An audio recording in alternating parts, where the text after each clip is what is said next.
Very good morning students. बच्चों, मैं अपने प्रीवियस लेक्चर में आपको भूगोल पार्ट 4 खनिज तथा ऊर्जा संसाधन में ऊर्जा के गैर पारंपरिक साधनों के बारे में बता रही थी। अब ये चैप्टर फिनिश हो गया है। आज मैं इस चैप्टर को आपको रिवीजन कराने जा रही हूँ। तो अब हम बात करते हैं, जैसे कि चैप्टर का नाम है खनिज तथा ऊर्जा संसाधन। तो जैसे मैं पहले भी बता चुकी हूँ कि खनिज यानी मिनरल क्या होते हैं। प्रकृति में दिखने वाले सभी पदार्थ जो निश्चित रूप से रासायनिक रचना धारण किए हुए हैं खनिज हैं। तो हमारी प्रकृति में वो दिखने वाले में सभी पदार्थ मतलब जो जिनका एक पर्टिकुलर क्या है वो रासायनिक रचना को धारण किए हुए हैं वो हमारे क्या कहलाते हैं, खनिज कहलाते हैं। खनिजों का वितरण सब जगह एक समान नहीं है। कुछ खनिज ऐसे क्षेत्रों में पाए जाते हैं जहां पहुंचना किसी भी मनुष्य के लिए आसान नहीं है, जैसे कि आर्कटिक सागर और अटलांटिक महासागर। तो अब हम बात करते हैं खनिजों के प्रकार के बारे में। तो खनिजों को प्रकृति में लगभग 3000 अलग अलग खनिज पाए जाते हैं। संगठन के आधार पर मुख्यतः इन्हें धात्विक खनिज तथा अधात्विक खनिजों में बांटा गया है।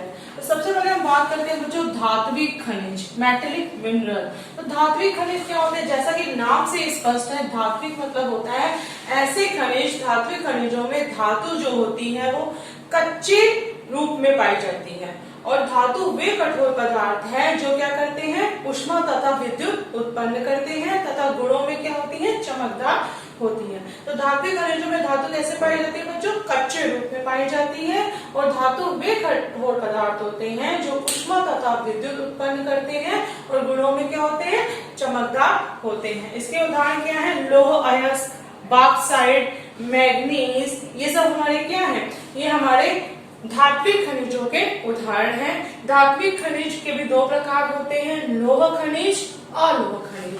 तो हम बात करते हैं कि लौह खनिज। लौह खनिज क्या होते हैं, लौह खनिज में लोहे की मात्रा पाई जाती है, जैसे कि लौह अयस्क, मैग्नीज, क्रोमाइट, ये सब हमारे क्या है, लौह खनिज के उदाहरण हैं। अब हम बात करते हैं अलोह खनिज। तो जैसा कि नाम से स्पष्ट है, अलोह खनिज में लोहे की कुछ भी मात्रा विद्यमान नहीं होती है। उदाहरण के लिए सोना, चांदी, तांबा और लेड हमारे क्या है, अलोह खनिज हैं, जिसमें लोहे का कुछ भी अंश विद्यमान नहीं होता है। अब हम दूसरे तरह के खनिजों की बात करते हैं, अधात्विक खनिज। तो अधात्विक खनिज वे खनिज होते हैं जिसमें धातु नहीं पाई जाती है, जैसे कि चूना पत्थर, अभ्रक, जिप्सम, ये सब हमारे क्या है, ये सब हमारे अधात्विक खनिज है। इसके अलावा कोयला तथा पेट्रोलियम भी हमारे क्या है, अधात्विक खनिज हैं। तो आपको क्लियर हो गया कि खनिज क्या होते हैं, प्रकृति में दिखने वाले सभी पदार्थ जो निश्चित रूप से रासायनिक रचना धारण किए हुए हैं खनिज कहलाते हैं। खनिज को दो भागों में बांटा जाता है, धात्विक खनिज, अधात्विक खनिज। अब हम बात करते हैं बच्चों खनिज खनन के बारे में।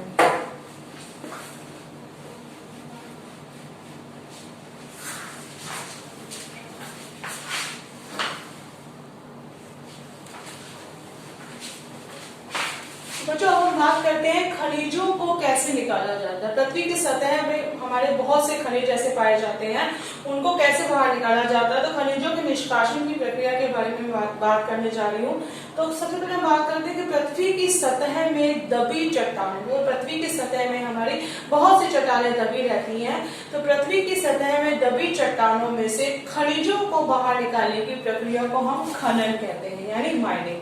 तो पृथ्वी की सतह में दबी चट्टानों में से खनिजों को बाहर निकालने की प्रक्रिया को खनन कहते हैं। कुछ खनिज ऐसे होते हैं जो कम गहराई में होते हैं, तो उन्हें कैसे निकाला जाता है, उन्हें सतह की परत हटाकर निकाल दिया जाता है। तो जिसे हम लोग क्या कहते हैं, जिसे हम लोग विवृत खनन कहते हैं, ओपन कास्ट माइनिंग कहते हैं।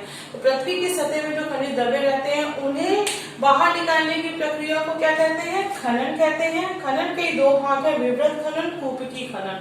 तो विवृत खनन क्या होता है कि जो खनिज कम गहराई में होते हैं उन्हें सतह की ऊपरी परत को हटाकर निकाल दिया जाता है।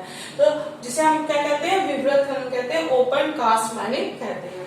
कुपिकी खनन क्या होते हैं बच्चों, ज्यादा गहराई में बड़े खनिजों को निकालने के लिए क्या किया जाता है, गहरी खुदाई की जाती है। मतलब कि कुछ खनिज ऐसे होते हैं जो बहुत ज्यादा डीप होते हैं पृथ्वी की सतह पे। तो बहुत ज्यादा गहराई में स्थित खनिजों को बाहर निकालने के लिए गहरी खुदाई की जाती है, जिसे शाफ्ट कहते हैं।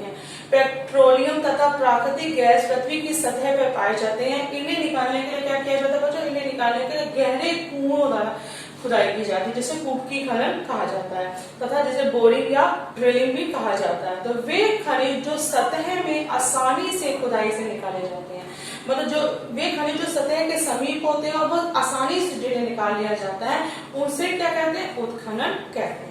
तो ये आपको क्लियर हो गया कि जो बहुत गहराई में, जो कम गहराई में स्थित होते हैं खनिज, उन्हें निकालने के लिए जिस प्रक्रिया का प्रयोग किया जाता है उसे विवृत खनन कहते हैं। और जो खनिज बहुत ज्यादा गहराई में स्थित होते हैं, उन्हें निकालने के लिए गहरे कुएं खोदे जाते हैं, जिसे कूपकी खनन कहा जाता है। और वे खनिज जो सतह में समान खुदाई से, मतलब सतह में बहुत आसानी से खुदाई से निकाल लिए जाते हैं, उन्हें हम उत्खनन कहते हैं। अब मैं बात करने जा रही हूँ खनिजों का विभाजन, डिस्ट्रीब्यूशन ऑफ मिनरल्स के बारे में बात करने जा रही हूँ। तो बच्चों, खनिज विभिन्न प्रकार की चट्टानों के रूप में मिलते हैं। कुछ खनिज आग्नेय चट्टानें, कुछ रूपांतरित चट्टानें, जबकि कुछ खनिज अवसादी चट्टानों के रूप में पाए जाते हैं। मतलब सब चट्टानों में सब तरह के खनिज पाए जाते हैं। सामान्यतः धात्विक खनिज जो होते हैं वो आग्नेय तथा रूपांतरित चट्टानों में पाए जाते हैं, और जो अधात्विक खनिज होते हैं वो अवसादी चट्टानों में पाए जाते हैं। तो हम खनिजों के विभाजन के बारे में बात करते हैं कि खनिज कहाँ कहाँ पाए जाते हैं। तो सबसे पहले हम बात करते हैं एशिया महाद्वीप के बारे में। तो बच्चों, एशिया महाद्वीप में भारत तथा चीन बड़ी मात्रा में लौह अयस्क का जमा करता है। दुनिया में आधे से ज्यादा जो टीन है यही महाद्वीप उत्पन्न करता है। तो एशिया महाद्वीप में कौन सा जमा करता है लौह अयस्क का? भारत तथा चीन एशिया महाद्वीप में लौह अयस्क का सबसे बड़ा जमा करता है। ये दुनिया का आधे से ज्यादा टीन क्या करता है? उत्पन्न करता है। दुनिया भर में जो प्रमुख टीन निर्माता है, जैसे कि मलेशिया, चीन, इंडोनेशिया है। चीन लेड, एंटामनी तथा टंगस्टन का भी निर्माता है। तो पहला महाद्वीप हमारा क्या हो गया? एशिया महाद्वीप। अब हम नेक्स्ट महाद्वीप की बात करते हैं, यूरोप महाद्वीप। तो बच्चों, यूरोप दुनिया में लौह अयस्क का निर्माता है। तो यूरोप महाद्वीप भी दुनिया में क्या है बच्चों? लौह अयस्क का निर्माता है। देश में जो सबसे अधिक लौह अयस्क जमा करते हैं उनमें रूस, स्वीडन तथा फ्रांस प्रमुख हैं। तो तांबा, लेड, लिंक, मैग्नीज तथा निकल जैसे खनिज मुख्यतः यूरोप तथा यूरोपियन रूस में सबसे अधिक मात्रा में पाए जाते हैं। तो यूरोप भी क्या है? किस चीज का निर्माण करता है? लौह अयस्क का निर्माता है। नेक्स्ट हम महाद्वीप की बात करते हैं, दक्षिण अमेरिका। तो संसार में जो दक्षिण अमेरिका का जो ब्राजील देश है, संसार में सबसे ज्यादा जो ब्राजील है सबसे बड़ी मात्रा में उच्च कोटि का लौह अयस्क का निर्माता है। ब्राजील तथा बोलिविया संसार के सबसे बड़े टीन निर्माता है तथा जायरे में सबसे अधिक क्या होता है? सोने का निर्माण होता है। इसके अतिरिक्त हमारा क्या कहते हैं, दक्षिण अमेरिका में बड़ी मात्रा में सोना, चांदी, जिंक, यूरेनियम, तांबा, मैग्नीज, बॉक्साइट, अभ्रक, प्लैटिनम का भी निर्माण होता है। खनिज तेल में Venezuela, Argentina, Chile, Peru, Colombia में पाया जाता है। तो दक्षिण अमेरिका में हमारा क्या है, ब्राजील जो है दक्षिण अमेरिका का, ब्राजील सबसे बड़ी मात्रा में क्या है, उच्च कोटि का लौह अयस्क का जमा करता है। अब हम बात करते हैं अफ्रीका महाद्वीप के बारे में। तो बच्चों खनिज संसाधनों में जो सबसे ज्यादा धनी देश है वो हमारा है अफ्रीका महाद्वीप। तो खनिज संसाधनों में सबसे धनी हमारा अफ्रीका है। ये संसार का सबसे बड़ा सोना, हीरे तथा प्लैटिनम का क्या है, निर्माता है। दक्षिण अफ्रीका, जिम्बाब्वे तथा जायरे में सबसे अधिक सोने का निर्माण होता है। इसके अतिरिक्त अफ्रीका में पाए जाने वाले खनिज है हमारे तांबा, लौह अयस्क, क्रोमियम, यूरेनियम, कोबाल्ट तथा बॉक्साइट हैं। तेल लीबिया तथा अंगोला में पाया जाता है। सबसे ज्यादा मात्रा में अफ्रीका में क्या होता है, सोना, हीरा तथा प्लैटिनम का निर्माण होता है। अब हम बात करते हैं ऑस्ट्रेलिया महाद्वीप। तो सबसे, जैसा कि आपको पता होगा कि सबसे छोटा महाद्वीप कौन सा महाद्वीप होता है, हमारा ऑस्ट्रेलिया महाद्वीप होता है। तो संसार में बॉक्साइट का सबसे बड़ा निर्माता है। तो ऑस्ट्रेलिया क्या है, संसार में बॉक्साइट का सबसे बड़ा निर्माता है। यह सोना, हीरा, लौह अयस्क, टीन तथा निकिल का भी निर्माता है। इसके अतिरिक्त तांबा, लौह, लिंक जिंक तथा मैग्नीज में भी ऑस्ट्रेलिया क्या है हमारा संपन्न है। तो अब हम बात करते हैं अंटार्कटिका महाद्वीप। तो अंटार्कटिका ये सर्व विदित है कि अंटार्कटिका के भूविज्ञान में कई प्रकार के खनिजों की भविष्यवाणी मिलती है। तो अंटार्कटिका की पहाड़ियों में बड़ी संख्या में कोयला तथा पूर्व अंटार्कटिका की पहाड़ियों में लौह अयस्क पाए जाते हैं। तो ये सब मैंने महाद्वीपों के बारे में बता दिया, जिसमें कि खनिजों का क्या होता है, खनिज विभिन्न प्रकार के खनिज पाए जाते हैं।